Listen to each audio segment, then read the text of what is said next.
There we go with today's proper perspective. If you like the video, hit the like button, thumb up the video is what they be saying. Subscribe to the channel, follow me on TikTok, Instagram, Facebook, check out the merchandise, what have you. But today's topic, news report. You might be able to see it in the screen up there.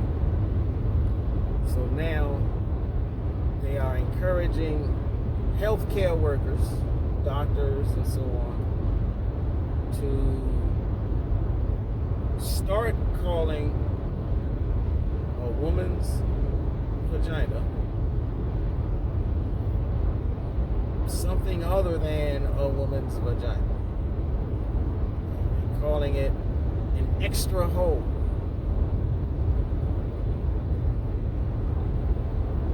I have no words. I really do have no words. But I'll say this. And this may sound like going way around the bush. But this is just yet one more example of what social engineering is. Social engineering, when the dominant culture or when the dominant people in a culture decide that they want the culture to be about a certain thing, they then take steps to teach this idea to the people. And they will teach it to you in school and out of school. They will teach it to you on media, be it social media or traditional media like television shows, movies, series that you stream. But they will also work to get all other elements of society onto the same page. So technically, there's nothing wrong with social engineering. Everybody, every country, every culture should be about social engineering. The problem is, what specifically are you engineering?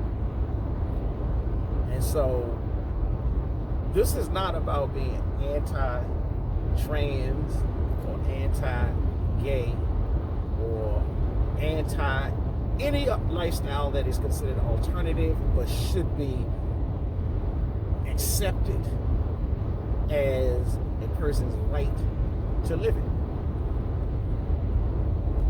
What this is about, my position, my response to the article, is that this is one more example of why we as black people, as Africans in the Americas, as Africans who are descendants of the slave trade, the Great Ma'afa, as a more appropriate title, the real First World War, because it's the First World War that happened to us, not that other stuff that they want to trick your head off about Germany and Russia and Poland and Japan and the axis of evil and what they call World War I and World War II. Those weren't our wars. Our World War I and World War II was the enslavement of Africans, the colonization of Africans. That's our world wars. Because it was every country, every Western country, nearly every Western country participated in those acts of war, those genocidal acts. But okay, I digress. What we need to do, what we should have been doing, the reason this whole this whole social engineering, this whole let's redefine what a woman is, let's redefine what a man is. Any country, any culture has a right to establish itself and proclaim what they are about. So if that's what America is about, that's fine. We as black people, we shouldn't get bogged down into that. We need to be about the business of proclaiming what our culture is about. So just like there's been all these news articles, all these reports, when the U.S., when France, when England goes to different African countries and tries to get the leaders over there to change their laws to be more pro-alternative. Whether you can say it's right for them to try to push that envelope, you can say it's wrong for them to try to push that envelope. What you can't say is it's wrong for the leaders of those countries to stand up for what they believe in. And they are actively standing up for what they believe in when they say that is not our culture. That what they say is we are Africans, tried and true. And that is not our culture. And we will not permit that. We will not accept that. Now, we may tolerate it under certain circumstances. And some African countries are saying we won't even tolerate it. We're going to legislate against it. Again, every culture has a right to be in favor of whatever it deems is the appropriate way of life. So I say shout out to all the African countries that say we're not changing our lifestyle. Now, on an individual basis, people always got to do whatever they got to do. But as a culture, you have to stand up for what you believe in. So if America, as a dominant culture, wants to proclaim to the world that they are all about the alternative lifestyle, that's fine. What black people need to do, what black people need to recognize and realize is we were never supposed to be a part of this country anyhow. We were brought over in chains. Everybody knows that.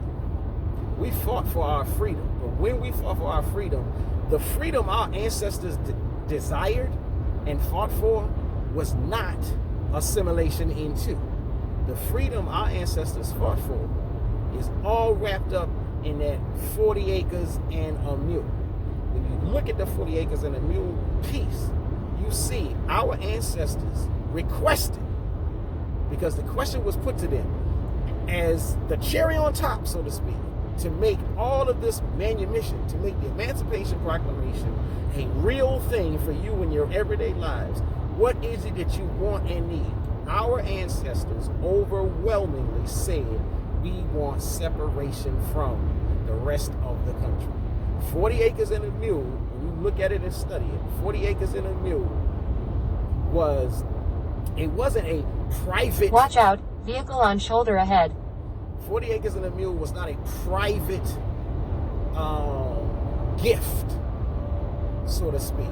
40 acres and a mule was a request for geographical territory. It was a request that has been summed up even as late as the 70s by the push for the Republic of New Africa.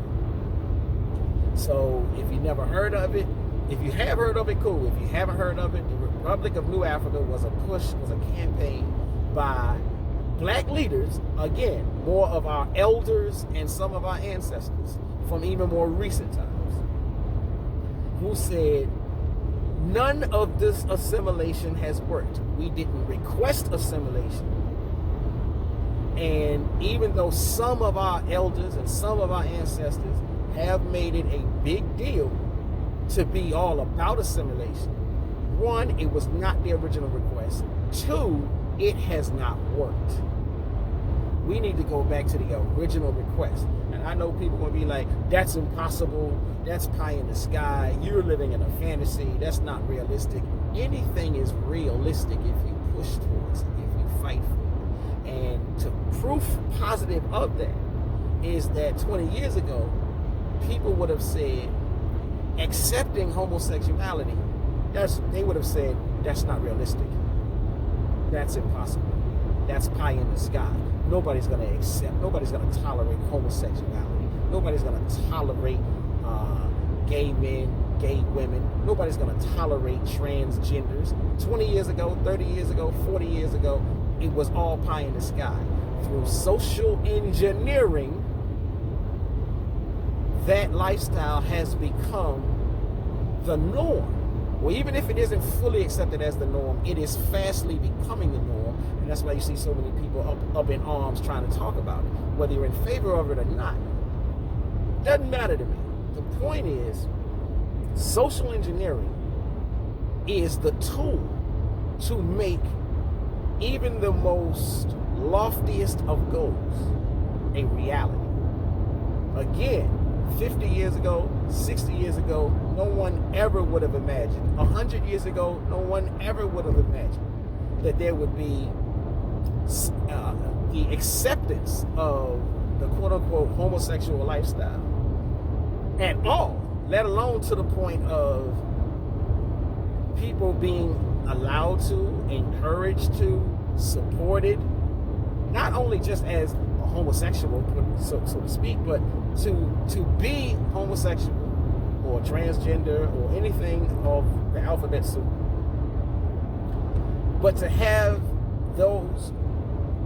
representation in such lofty public spheres as working in the White House, running for office, running for Senate, running for House of Republic, running for the House, running for home Senate, home state. All of this, 100 years ago, no one ever would have believed that that was feasible. But social engineering chips away at what people think is impossible until the impossible becomes possible. And social engineering keeps chipping away until what's gone from impossible to possible goes from possible to plausible, goes from plausible to reality. So I don't have a problem with social engineering, and I don't have a problem with people of any lifestyle living their life if that's how they see fit. My problem is, especially we as black people, we get so bogged down on the distraction and the surface. Yeah, you could be upset that they're pushing and promoting the agenda of gay and lesbian lifestyles, but your upsetness don't matter anyhow.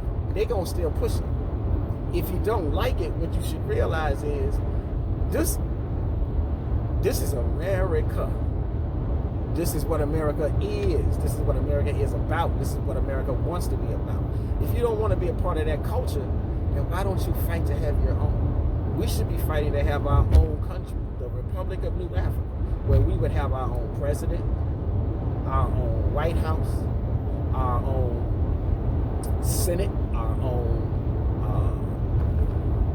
Congress. We would have our own Constitution. And if we so desired, in our Constitution, we would write it up the same way our brothers and sisters did in Haiti. They wrote up their Constitution and they said who is and who is not allowed to ever to be a citizen. They said who is and who is not allowed to venture into their nation. So if we were more focused on establishing our own country, we wouldn't have to worry about one more example of social engineering rearing its head towards a society that not only accepts, not only tolerates, but actively promotes lifestyles, any lifestyle that we feel is against our future existence. So that's my thing as far as that's my piece. The proper perspective, social engineering, the Republic of New Africa, that's what we should be fighting for. Subscribe to the channel, follow me on TikTok and all other social media. Drop a comment, let's build on this topic, please.